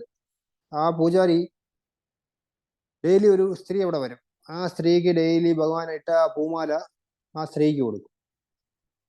അപ്പോ ഒരു ദിവസം ഈ മഹാരാജാവ് വരുന്ന സമയത്ത് ഈ മഹാരാജാവിനാണ് ഈ പൂമാല കൊടുക്കേണ്ടത്. അന്ന് മഹാരാജാവ് വരൂല്ലെന്ന് വിചാരിച്ചു. എന്നിട്ട് ആ ഒരു സ്പെഷ്യൽ മാല ആ മഹാരാജാവ് വരൂല്ലെന്നാണ് ആദ്യം പറഞ്ഞത്. അപ്പൊ ഈ പൂജാരി എന്ത് ചെയ്ത്, ആ മാല എടുത്ത് ആ സ്ത്രീക്ക് തന്നെ കൊടുത്തു. അപ്പോഴാണ് അവിടുത്തെ സെക്രട്ടറി ഓടി എന്ന് പറഞ്ഞു മഹാരാജാവ് ഇന്ന് ദർശനത്തിന് വരുന്നുണ്ടോ. അപ്പൊ ഇദ്ദേഹം നോക്കിയപ്പോ പൂയില്ല, ഭഗവാന് കൊടുത്ത പൂമാലയില്ല, ആൾറെഡി ആ പെൺകുട്ടി കൊടുത്തുപോയി. പെട്ടെന്ന് ഒരു പയ്യനെ വിളിച്ചിട്ട് ഇദ്ദേഹം പറയും, പെട്ടെന്ന് പോയി അവളെ നിന്ന് പൂമാല വാങ്ങിച്ചോണ്ട് വരാൻ പറയും. അങ്ങനെ ആ മാല വാങ്ങിച്ചോണ്ട് ആരും അറിയാതെ പതുക്കെ ഈ പൂജാരിയുടെ കയ്യിൽ കൊണ്ട് കൊടുക്കും. ഈ പൂജാരി എന്ത് ചെയ്യും, ആ മാല എടുത്ത് ഈ രാജാവിന് പ്രസാദമായിട്ട് കൊടുക്കും, പതിവായിട്ട് കൊടുക്കുന്ന പോലെ കൊടുക്കും. രാജാവ് ഈ മാലയും കൊണ്ട് പോകുന്ന വഴിയിൽ നോക്കിയപ്പോ ആ മാലയ്ക്കകത്ത് വലിയൊരു മുടി. അപ്പൊ എന്താണ്, ആ സ്ത്രീ ആൾറെഡി തലയിൽ വെച്ചതാണ് ആ മാല. രാജാവ് നോക്കിയപ്പോ മുടി എങ്ങനെ, പൂമാലയൊന്നും എങ്ങനെ വരാൻ പാടില്ലല്ലോ, പൂജാരിയുടെ അശ്രദ്ധയാണോ അതോ വേറെ എവിടുന്നെങ്കിലും എന്തെങ്കിലും സംഭവിച്ചിട്ടുണ്ടോ എന്ന് അറിയാനായിട്ട് നേരെ രാജാവ് പൂജാരിയോട് ചോദിക്കും, ഇതിനകത്തൊരു വലിയ മുടി ഉണ്ടല്ലോ ഈ മാലയിൽ, ആരുടെ മുടിയാണെന്ന് ചോദിക്കും. പൂജാരി പെട്ടെന്ന് ആ ഒരു വെപ്രാളത്തിൽ എന്ത് പറയണമെന്ന് അറിയാന്ന് പറയും, ഇത് ഭഗവാന്റെ മുടിയാണെന്ന് പറയും. രാജാവ് ഇങ്ങനെ നോക്കും, ഭഗവാന്റെ സന്നിധി നിന്നുകൊണ്ട് ഇങ്ങനെ കള്ളം പറയുന്നു. ഇങ്ങയുടെ ഇത് പൂജാരി പറയും, ഇത് ഞാൻ നാളെ വന്ന് നോക്കും ഭഗവാന്റെ അടുത്ത്, ഭഗവാന്റെ തലയിൽ മുടി ഉണ്ടോ ഞാൻ നോക്കും, മുടിയില്ലെങ്കിൽ നിന്റെ കാര്യം തീർന്നെന്ന് പറയും. ഈ ഭക്തൻ നേരെ ഭഗവാന്റെ അടുത്ത് ഒന്ന് കരഞ്ഞ് പ്രാർത്ഥിക്കും, ഭഗവാനെ അറിയാതെ പറഞ്ഞു പോയി, ജീവൻ രക്ഷിക്കാൻ വേണ്ടി പറഞ്ഞാണ്, ഇല്ലെങ്കിൽ ഇത് എന്റെ തല വെട്ടും, നാളെ എന്റെ തല എന്തായാലും പോയി എന്ന് പറഞ്ഞിട്ട് ഭഗവാന്റെ അടുത്ത് ഒന്ന് കരഞ്ഞ് പ്രാർത്ഥിക്കും. അടുത്ത ദിവസം രാവിലെ ഈ രാജാവ് വന്നു. ശ്രീകോലിനകത്ത് കയറാൻ പാടില്ല, പക്ഷെ അന്ന് അദ്ദേഹം സ്പെഷ്യൽ പെർമിഷനിൽ കയറിയിട്ട് ഭഗവാന്റെ ബാക്കിൽ മുടി ഉണ്ടോന്ന് അറിയാനായിട്ട് ഇങ്ങനെ കൈ ഇട്ടിട്ട് ഭഗവാന്റെ തലയിൽ അവിടെ പിടിച്ചൊരു വലി വലിച്ചപ്പോ, ആ മുടി പിടിച്ച് വലിച്ചപ്പോ ഭഗവാന് മുടി ഉണ്ടായിരുന്നു, അതിൽ നിന്ന് ഭഗവാന്റെ തലയിൽ നിന്ന് രക്തം വന്നു. ഇത് കണ്ട് രാജാവ് ഞെട്ടിപ്പോവും. അയ്യോ, ഞാൻ വലിയ അപരാധം ചെയ്തു, ഞാൻ അത് വെറും കല്ല് വിഗ്രഹമാണെന്ന് വിചാരിച്ചു, സാക്ഷാത് ഭഗവാൻ പ്രത്യക്ഷമാണെന്ന് പറഞ്ഞിട്ട് മാപ്പ് ചോദിക്കും. ഭഗവാന്റെ കാലിൽ വീണ് മാപ്പ് ചോദിക്കും, പൂജാരുടെ കാലിൽ വീണ് മാപ്പ് ചോദിക്കും. അപ്പോൾ ഒരു ഭക്തന്റെ വാക്ക് സത്യമാണെന്ന് കാണിക്കാനായിട്ട് ഭഗവാൻ തന്റെ തലയിൽ മുടി ഉണ്ടെന്ന് അവരെ കാണിച്ചു കൊടുക്കും. ഇതിനപ്പുറം എന്ത് കാണാം? അപ്പൊ നമ്മൾ ചെയ്യേണ്ട ഒരേ ഒരു കാര്യം, നാമം ശുദ്ധമായിട്ടുള്ള നാമം ജപിക്കുക, പ്രഭുപാദ് പറയുന്ന പോലെ സിൻസിയർ ആയിട്ടിരിക്കുക. ഓട്ടോമാറ്റിക്കലി ഭഗവാൻ എല്ലാം ചെയ്തോളൂ. ആത്മാർത്ഥതയോടുകൂടി ചെയ്യുക, ഭഗവാൻ ബാക്കിയുള്ള കാര്യങ്ങളെല്ലാം നോക്കിക്കോളൂ. ഇതോടുകൂടി നമുക്ക് ഇന്നത്തെ ക്ലാസ് നിർത്താം. ഓൾറെഡി 1 മിനിറ്റ് ലേറ്റായി.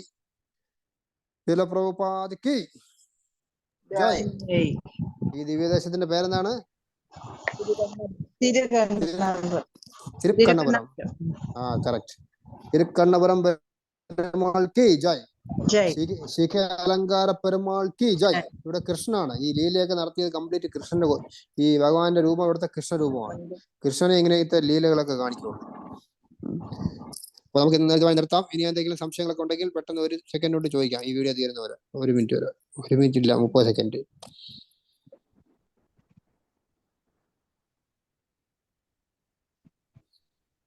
ആർക്കും സംശയമൊന്നുമില്ല.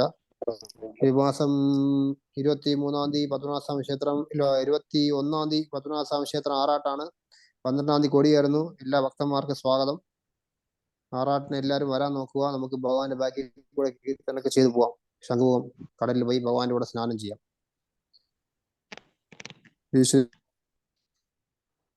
പത്മനാഭസ്വാമിക്ക് ജയ്. ജയ്. ഹരേ കൃഷ്ണ. പ്രഭുക്ക് ജയ്. ഇപ്പോഴും ആ ക്ഷേത്രത്തിൽ പോയാൽ ഭഗവാന്റെ അത് ആ മുടി മുളച്ചിരിക്കുന്ന കാണാൻ പറ്റുമെന്നാണ് പറയുന്നത് പ്രഭു. സൂപ്പർ പ്രഭു. ഞാൻ പോയിട്ടില്ല ഇതുവരെ. നമുക്ക് എല്ലാവർക്കും കൂടെ പോവാം. തമിഴ്നാട് ദിവ്യദേശം ഇഷ്ടം പോലെ ഉണ്ട്. നമുക്ക് എല്ലാം കൂടെ റൗണ്ട് അടിക്കാം. ഇപ്പൊ എത്ര ക്ഷേത്രമായി? ഇപ്പൊ നമ്മള് തമിഴ്നാട്ടിനകത്ത് 15 ആയി. ഓക്കെ. തിരുവനന്തപുരം, ഇത് കേരളം മൊത്തം കഴിഞ്ഞ് 13 കഴിഞ്ഞ്, തമിഴ്നാട് 15 എത്തി, അയോധ്യയും കഴിഞ്ഞ്. ഇതെല്ലാം കാണണമുണ്ടോ പ്രഭു? അത് തന്നെ മാജി, ഇതൊക്കെ കാണണം. നമുക്ക് ജയസായി പ്രഭുവിനോട് പറഞ്ഞിട്ട് ഈ തമിഴ്നാട് ദിവ്യദേശം മാത്രമായിട്ട് ഭക്തന്മാരെ കൊണ്ടുപോകാൻ പറയണം. ഇപ്പൊ പുരി, അവിടെ നേപ്പാള്, ശ്രീലങ്കയൊക്കെ പൊയ്ക്കൊണ്ടിരിക്കുകയാണ്. നമുക്ക് തമിഴ്നാട് കവർ ചെയ്യണം. മെയിൻ ആണ്. തമിഴ്നാട്ടിൽ 10-70 ക്ഷേത്രങ്ങളുണ്ട് ദിവ്യദേശം. അപ്പൊ അതെല്ലാം ഉണ്ടാവും. നമ്മുടെ ഗ്രൂപ്പിൽ നിന്ന് തന്നെ നമ്മൾ കൊണ്ടുപോകുന്നതായിരിക്കും. ആദ്യം നമ്മൾ ഈ കഥയൊക്കെ കേട്ട് പഠിക്കാം. 108 ദിവ്യദേശവും നമുക്ക് എല്ലാ സ്റ്റോറിയും പഠിച്ചു വെക്കുമ്പോൾ ഭഗവാൻ തന്നെ നമ്മളെ അങ്ങോട്ട് വിളിക്കും, നമുക്ക് പോകാൻ പറ്റും. അത് തന്നെ. ഹരേ കൃഷ്ണ. അപ്പൊ വരിക. ഇത്രയും നല്ല രീതിയിൽ നമുക്ക് ഇങ്ങനെ കഥ പറഞ്ഞു തരുന്ന പ്രഭുജിക്കും പ്രഭുജിയുടെ